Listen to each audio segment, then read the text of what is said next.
afternoon, everyone, and welcome to Pop the Red Pill, a podcast about truth and all things parental alienation. We are here to lift the veil. My name is Kim McCord, and this beautiful woman is my co-host, Karen Belcourt. Thank you. Today is part one of a four-part series we'll be doing with our guest, Kathy Jones. She is known for unleashing superhero survivors of abuse, using trauma-informed, survivor-centered advocacy while equipping communities for effective response to family violence. Please welcome Mother Justice herself, Kathy Jones. Hello, everybody. Wonderful to have you with us. Thank you. So Kathy, before we kind of launch into our topic for the day, let's just start off with the various kinds of parenting other than our counter-parenting topic. We of course have other parenting methods that are alternative and are much more desirable than the one that we're mainly going to talk about today. So just so people have a bit of a comparison. Firstly, we have co-parenting. Co-parenting is always a preferred method of a mentally healthy family. Here you have two parents working together to mitigate as much damage from the divorce as possible, doing what is truly in the best interest of the children. Secondly, and much less desirable, we have parallel parenting. Parallel parenting is when you and your ex-partner parent independently and communicate as little as possible. All, if not most, communication is done through written form. And you're generally dealing with at least one high conflict personality here who is most likely disordered. Our third parenting category is the least desirable for both healthy-minded parent and child. This is our topic for today.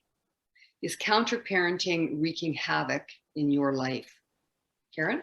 So Kathy, can you please describe what counter-parenting is and why does it occur? Okay, so to kind of go back a little bit and address the issue of parallel parenting. If parents are so unhealthy that that's the level of parenting that we're trying to accomplish, chances are it's not going to work. And what the family kind of falls into is this pattern of what I call counter-parenting. So the idea of counter-parenting is that you have one parent who is driven by concepts of revenge and retaliation that are so driven that they are willing to use their children as collateral damage in a scorched earth war against their former partner. And they view children of that partnership as acceptable collateral damage.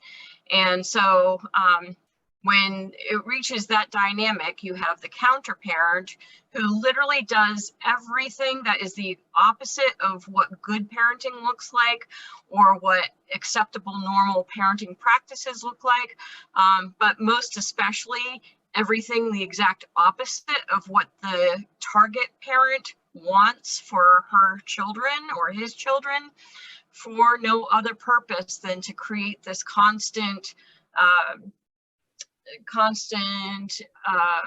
environment of fear and terror for the children's well-being.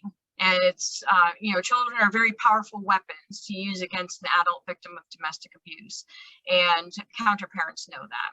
So when you have a counterparent, then the opposite of that is compensatory parenting.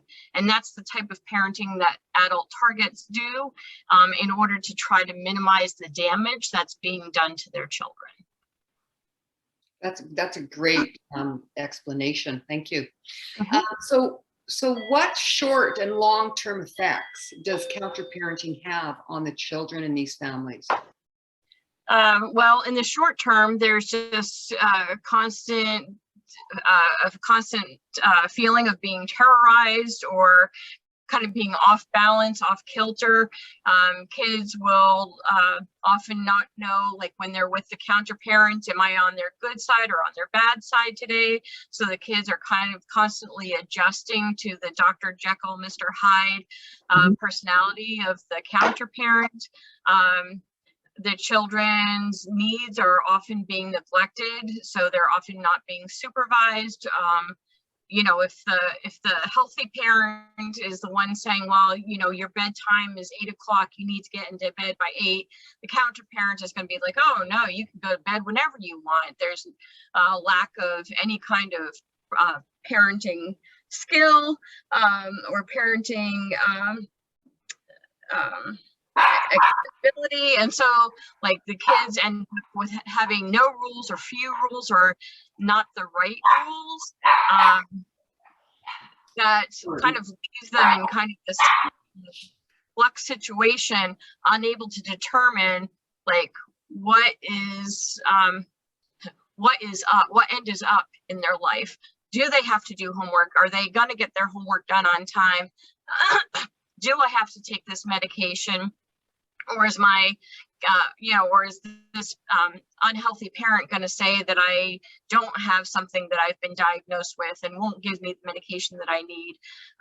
Of course, counter parents are much more likely than healthy parents to physically abuse their children in homes where there's counter parenting or domestic abuse.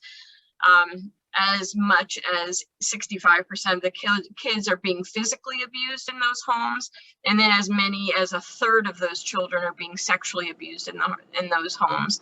So there's all of these kind of co-occurring instances or forms of abuse that are happening on top of the counter-parenting itself. And it's just a very unstable situation for those children to be in. Long term, if you've ever heard of the ACE studies, adverse childhood experience studies, I do understand that there are certain flaws that those issues need to be much better studied and much better understood. But in the short of it, children often lead much shorter lives because of the long-term, long-lasting impacts of being raised by a counter-parent. And I can tell you that from my experiences here in my state, when 50-50 custody became the expected norm, where the family courts here did very little to nothing to account for domestic violence related divorces, that the issues of teen suicide, overdose, and mental illness have exploded here. And that is, I suspect that that's going to be true across all states that have started to adopt just that 50-50 split being the norm. From my perspective, children are not, pieces of property to be split exactly in half when two parents divorce. Really I think would be ideal for children is for the whatever parenting schedule happened before the party split, that should be approximated with the children after the party split for the children's best well-being. But that's not what's happening, and it's doing devastation to kids. Kids are impacted academically, emotionally, physically, psychologically, in every possible way when they are being parented by a counter-parent. And if you're interested in finding out more, on my website, motherjusticenetwork.org, I do have a pamphlet titled Children Who Live Domestic Violence, and that talks about, like, first of all, how do abusers use the power and control wheel to harm their children? But on the flip side of that document, there's a page about what the long-term symptoms are of children who are exposed to abusers. Kathy, is there any traction being taken in court yet around these circumstances? None. I didn't think so. None. Yeah. There are lots of experts out there: Barry Goldstein, Joan Meyer, Mo Hanna, just lots of Joanna Silberg, I believe. We're losing your volume there for a sec. Okay, Joanna Silberg, I think, is one. Just a lot of experts who are trying to get out into the family court system for education and training. But in reality, these systems don't want it. Sorry, your volume is just gone. Can you hear her, Kim? Quiet, very quietly. Okay, I'm just gonna check my volume and see how low it is or high it is. Yeah, it just went really quiet. Go ahead, Kathy. Okay, so I've just Yeah, it's really, really quiet. I can't hear you. I haven't made any changes on this side, so I Oh. don't know. Oh, it's coming back, I think. Yeah. Better. Gosh, I don't know why that happens. So a lot of experts who have been out and about in the field for years now trying to educate family courts on why these issues impact children so badly. And I think in reality, the family courts don't want to hear it, largely because they are infiltrated and impacted by the AFCC, the Association of Family and Conciliation Courts, to believe that most, if not all, domestic violence related allegations are done with the purpose of getting that proverbial leg up, which is the biggest laugh ever. And so the allegations are suspect right from the start. And the AFCC also does a lot of training and propaganda around the idea of parental alienation. And they train as if the mothers are always the perpetrators of it, and the father's always the victims. So there's this system that's kind of impacted and influenced the family courts. And I think now that the family courts have identified that in the United States, it's a $50 billion industry. I think in Canada, I remember hearing somewhere that it's a $6 billion industry.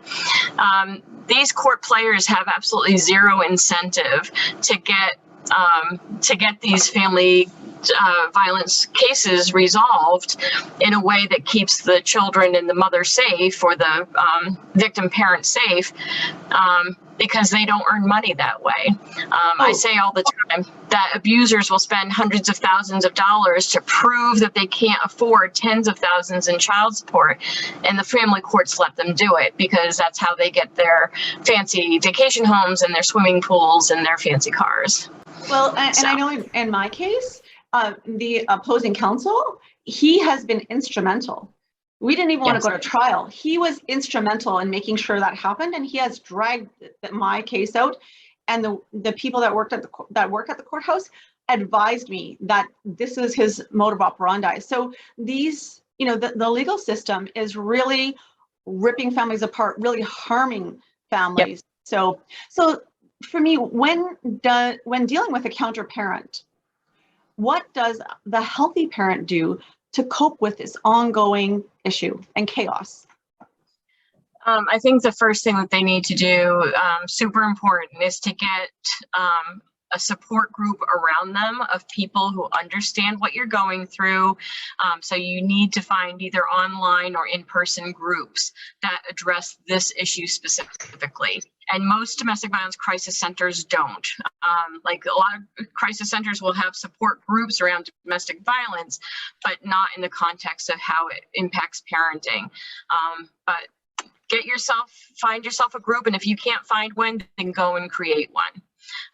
Because you're going to need the perspective and the brainstorming power of people around you who know the systems that you're dealing with and can give you the best ways to deal with those issues.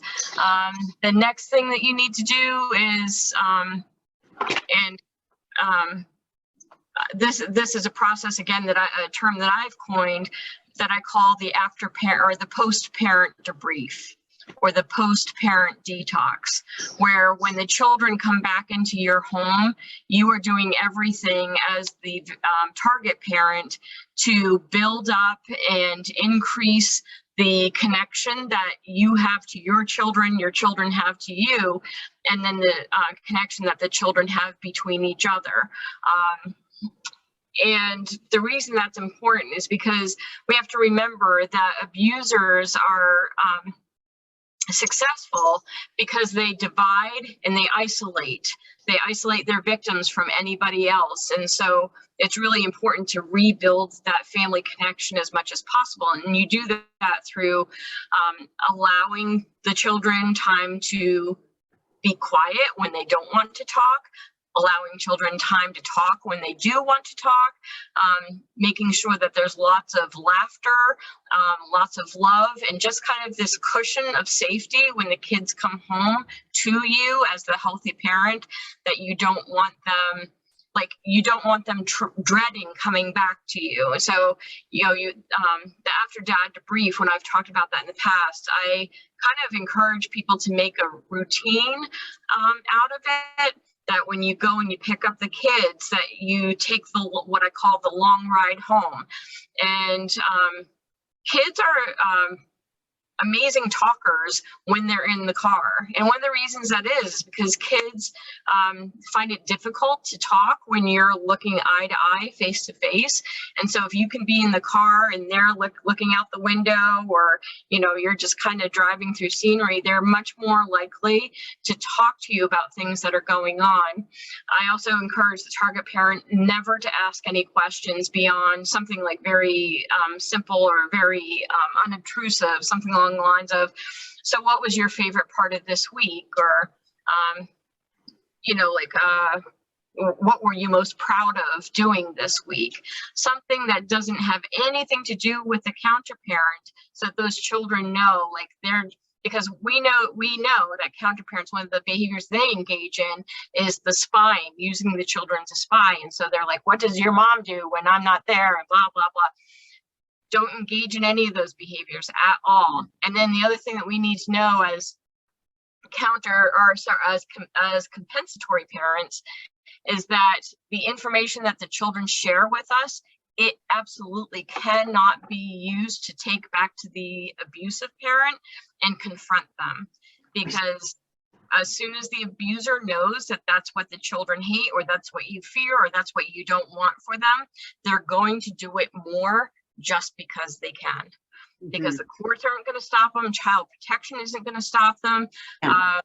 Yeah, and so, you know, the idea is to take what the children are telling you and asking the children, like, how did you feel about that? And if they're identifying that they feel scared or worried when things like that are happening, then you're sitting down in safety planning with the children. Well, how can we get you through this so the next time it happens, you don't feel scared or worried? Like, what are things that you can do? Can you get a book and go find a closet to sit in the home with a flashlight, so that when that parent is yelling and screaming at you, like, you're out of the way and not the target of that yelling and screaming? Or you know, if that parent is like riding and degrading me in front of you, and you don't feel like it's safe to say, please stop that. Like, another tactic that I talk about is giving that child permission to hate you, the compensatory parent.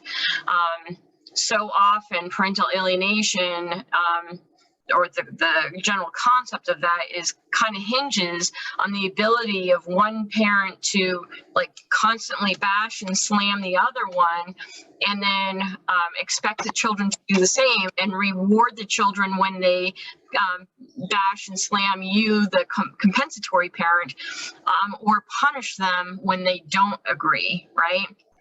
When the children don't agree to do that behavior. And so I've had conversations with kids to say, if for your safety, you need to hate the parent who is trying to keep you safe, if that's what you need to do, it's okay to do that. And what happens is that child feels relieved and absolved of, like, oh, it's okay to kind of act like I behave like I hate this parent when I'm with the parent that abuses me.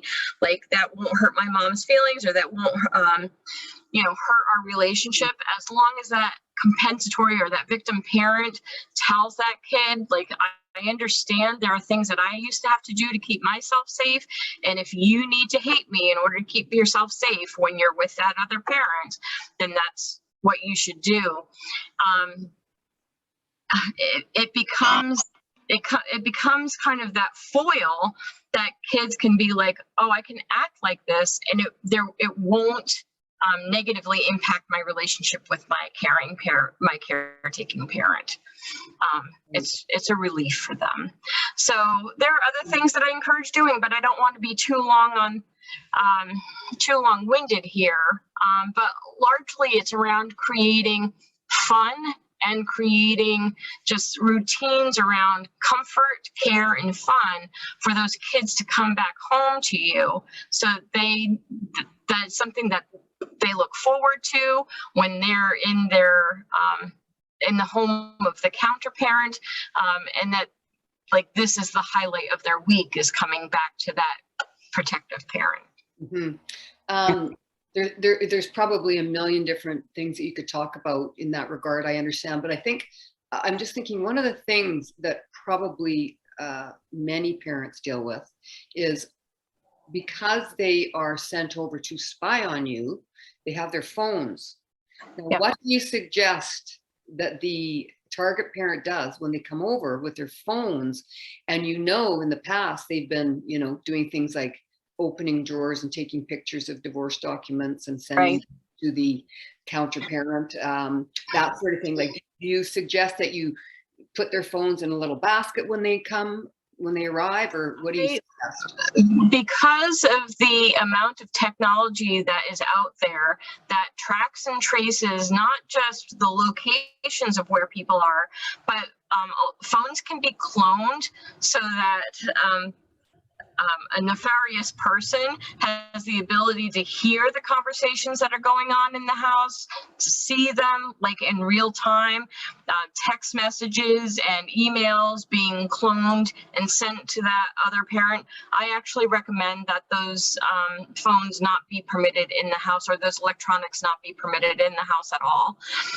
That there would be two separate, like, you can have your phone at dad, like the phone that dad gave you, you can have it at his house, and the phone that I have for you here, that's what you will use here. And then that you're not permitting any form of download to be taking place, and that those phones cannot go back to the other house for any reason whatsoever. It's very, very easy for spyware, keystroke, software. It's just way too easy for electronics to be used these days. And it doesn't even have to be an actual device. Like all they need is access to like your car, and a little tracking device can be put on your car without you really even knowing. The stuff that's out there is just incredibly horrendous, and survivors just definitely need a lot more savvy when it comes to understanding the surveillance and stalking and monitoring tools that are available. Mm-hmm. I think you should talk to us about that sometime. Sorry, Kim. I was going to say. That's a really good idea, Kathy, about the phones. And I just wanted to further, because I think phones are a really big deal. And I never thought of that, but that's a brilliant idea. Having two separate phones. Yeah. And that phone stays at your house, and that's the phone they use when they're with you. Yeah. It often happens when the kids are coming from the counter parents, abusive parents' home, and they show up, and within 2 seconds, that parent or a sibling who is not coming to your home is calling them, giving them instructions: do this, do that, do the other. Yeah. It's just so destructive. Yes. So, yeah. And how shameful that older children and other adults would be doing that to a child. But unfortunately, it's just one of those areas. Again, I see it addressed in courts a lot, and courts do not address it. The courts pretty much have the attitude and belief that certainly the parent who has the ownership power of the children have every right to do what they want to those children, that children are property, and that people can parent however they want until child protection comes and takes them. And when it comes to child protection, like I have so many people who say, well, won't child protection do something about this? Absolutely not. Child protection has this concept that they call minimal parenting. And as far as they're concerned, your child can eat a spoonful of peanut butter 3 times a day, and that's being fed. You know, they can have like, you know, you think of the case with poor Thomas Salva, where he's being forced to sleep in a garage, Yeah. and where he froze to death. Like that is acceptable for child protection these days, that they have a mattress on the floor in a garage for children to sleep on. So the concept of minimal parenting and child protection, it's real, it's gross, and basically once you've been labeled as a high conflict case in child protection, you can almost guarantee that your children will never be protected, even when, and this was what I was dealing with last week, a case where there are actual physical, medically documented signs that the children have physical trauma to their genitals, and child protection is still not protecting them. It's really disgusting. Child protection is another alias for child abuse. Yes. Just like when people think they're going to go to the court system and to the family courts and get justice. This is not going to happen. This is a fallacy. Yep. Unfortunately. Yep. I actually think you should join us and do a session, or at least part of a session, on, you know, the security, because, you know, I even see it on some of the, you know, news shows, things like that, where women are saying, or I'm sure men too, are saying that, you know, they had no idea and they didn't know what to do when their phones were being broken into. They don't know how to protect themselves. You know, I really, I've experienced a situation where my phone was tapped when I was in a trial. You know, we don't know what we don't know. And, yep. You know, to take for granted or think that we're safe, we're not. Yep. There is a book for anybody who needs information now. There's a book out there called Surviving a Cyber Stalker by the author's name is Alexis Moore. That gives really great and really basic information about like what you should be looking for, what you should be doing, how to protect yourself. And I would start with that, but I would be happy to come back and repeat the name of that book one more time. Surviving a Cyber Stalker by Alexis Moore. Thank you. I just want to make sure our viewers get a chance to catch that. So, yep. That's super. Great. Karen, have you got our last question for us today? Actually, what I was going to say is, if you found that, for our viewers, if you found the information that here that you're listening to us today in our conversation, and you like and subscribe to follow us and continue to join us for part 2 of Pop the Red Pill podcast, and hopefully you'll join us ongoingly as well. So with the, you know, talking about counter parenting, I know you talked already about a lot of tips for mothers and fathers dealing with a counter parent. Are there some other points that you know, because the children are going through so much, are there some other things that are flags that we can do to manage? Because we're dealing with a circumstance that we don't know how to deal with. Naturally, it's counterintuitive. So are there some, you know, red flags for us to look at, or some ways that we can continue to manage our children and manage the relationship ongoingly? So specifically with the children, it's a really hard balance to do, because authoritarian parenting for you as the compensatory parent, authoritarian parenting is no longer going to work. All it does is make the children feel like they're in a damned if they do, damned if they don't situation. And so I really tell the parents that I work with, rules are really almost not helpful anymore when it comes to dealing with a counter parent. Because every rule that you make, the counter parent is going to ensure that they break it. And so I encourage parents to develop what I call like the family memorandum of understanding, or the family ethos, or the family kind of contract that says, like, we're not going to focus on rules anymore about like when you go to bed, or like what you do here, what you do there, but we're going to talk about how do we treat each other. And you encourage the children to engage in this conversation as much as you engage in the conversation. So like, what would be an important way for me to treat you, for me as the parent to treat you as the kid? What would you want from me every day? Do you want me to hug you? Do you not want me to hug you? Or are there only certain times that you want me to hug you?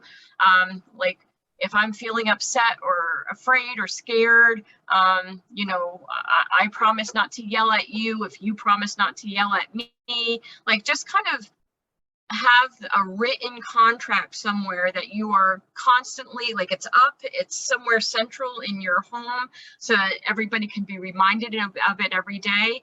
And then like really work hard to abide by how are we going to treat each other, as opposed to the rules of, okay, you have to be home by 10 o'clock at night. The other concept that I encourage parents to think about is give me a reason to say yes. Because again, when you have a counter parent who's going to do exactly everything the opposite of what you want for your kids, like, no joke, these abusers will absolutely sabotage their children's future for no other purpose than to frighten and to frustrate and to, you know, to get you to feel the weight of the world, you know, by way of retaliation. Mm-hmm. And so, you know, the children will often come back with things that they're allowed to do at my other parent's house, or, you know, my parents said, I don't have to do what you tell me to do, blah, blah, blah. And so it's almost counterproductive to try to get the children to follow rules. But if they come to you and say to you, like, this is something I want to do, and it's something that you're like, ugh, I really don't want them to engage in that right now. The thing that I came up with was, give me a reason to say yes, so that my children and I would engage in conversations around, like, how do you keep yourself safe? What are you going to do? Because abusers very often will leave their children unsupervised in very unsafe situations. Mm-hmm. Will often leave their children without medications or without a way to get home, or this or that, the other thing. And so it's an opportunity to have a discussion with the kids around how can they instinctively build their own safety when they are not with you, when they are in situations where they could be potentially hurt, or where they're with people who are questionable at best. You know, start getting them to think critically about, okay, my mom isn't necessarily saying no, but she wants me to give her a good reason that I can engage in X, Y, Z, and she's going to know that I'm going to think about my safety. And I've found that that is much more helpful and beneficial to kind of promoting that family bond. That is fantastic. I really think that's, you know, it gives the kids also a chance to really use their brain and really think about what they're doing. You know, really builds their ability to think and you know, just create that for themselves, because in the situation that they're in with the counter parent, that they're really being diminished from that perspective of not being able to think about their safety, not being able to function because they're in a state of you know, fight, flight, fear. Freeze, yep, or fawn, yeah. Exactly. Yeah. So another thing is, because the abusers are also telling those children what to think about you, and like, we can't go to Disney because your mom takes all of my child's support, or your mom doesn't love you, she left you here because she doesn't love you. Like, we know that abusers say all these awful things to our children about who we are as mothers, as people, as human beings even. And so the kids will often come home and parrot what they've been hearing from the other parent, right? And it kills us to hear those things. But instead of getting angry with a child or getting confrontational with a child, I find that the most effective thing to say is, well, is that your experience of me? Is that how you think I behave? Or is that what you think, really truly think? Like, you know, let's have the conversation around, Dad says you don't love me. that you just dump me there and that you don't love me. Well, is that what you think? Is that how I make you feel? Do you feel like I don't love you? And if you do feel that way, what are the things that I do that make you feel like I don't love you? And often children can't come up with their own examples, of course, because they're just parroting what they're told to parrot. Yes. And so then you can ask the question, well, what does it mean for you to feel loved? Like, what can I do for you in order for you to feel loved by me? And when the child says, well, here's an example of what you can do, if they can even get that far, you know, then you start doing what they ask you to do. In reality, compensatory parenting is often stepping out of the way of the counter parent and the damage that the counter parent is trying to do. And a lot of times it feels very, well, you know, that's just giving up, or that's just giving in to him. And that may or may not be true, but what it is it's allowing your children to get out of the middle, because even though you're not trying to keep the kids in the middle, the counter parent is. Yes. Right? Yeah. They're going to do everything to hurt those kids because they know it hurts you first. Yeah. So like there have been moms that I have known and I've worked with who've made the very, very brave decision to just sign over their children to the abuser, knowing that the abuser didn't really want to parent the kids. They just didn't want to have they just didn't want the mom to be able, or the protective parent to have the money that went along with keeping the kids. And Yeah. so we all know that counter parents don't make good parents. Like they are neglectful, they're abusive. So when they understand that that victim's willing to kind of just step out of the way, they start looking for other people to dump the children on. And often children are like, I just want to go back to mom. I just want to go back to the parent that loves me. I just want to go back to the parent who's going to protect me. And we often have to encourage children to be their own best advocate, because we're not permitted to be that for them anymore. Absolutely. Absolutely. Thank you. That was great. Such great information. So valuable. Yeah, it's very important. I think what you just last said there, you can only watch the kids being pulled apart like a tug of war rope being shredded for so long. And then you realize the back and forth, even if you are doing your very best to be that compensatory parent, it's very difficult to counter what's going on the other side. It's like trying to dilute poison. Yeah. Anyway. Actually, there's nothing diluted about it. It is actual poison. And this counter parenting actually acts as poison, not just on the children's bodies, but on your bodies too. There's a reason why survivors often are diagnosed with long-term autoimmune disorders and heart disease and like all these other chronic issues. It's because counter parenting literally acts as a poison on our body. Yes. Thank you, Kathy. That's it for Pop the Red Pill today. Karen and I would like to thank Kathy Jones of Mother Justice Network, and we look forward to part 2 of our series coming up, discussing post-separation abuse. We'd like to close today with some thoughts about the Supreme Court overturning Roe versus Wade. If one woman has sex with 100 men, that woman will only become pregnant once in 9 months. Conversely, if one man has sex with 100 women, that man can impregnate, thus producing 100 babies or more. The logic is clear. Which appendage needs containment? Well said. A reversible, minor, 10-minute procedure for men that is 99% effective. I think that should be highly considered. Food for thought. Thank you. Thanks, Karen. Thank you so much, Kathy. Thank you.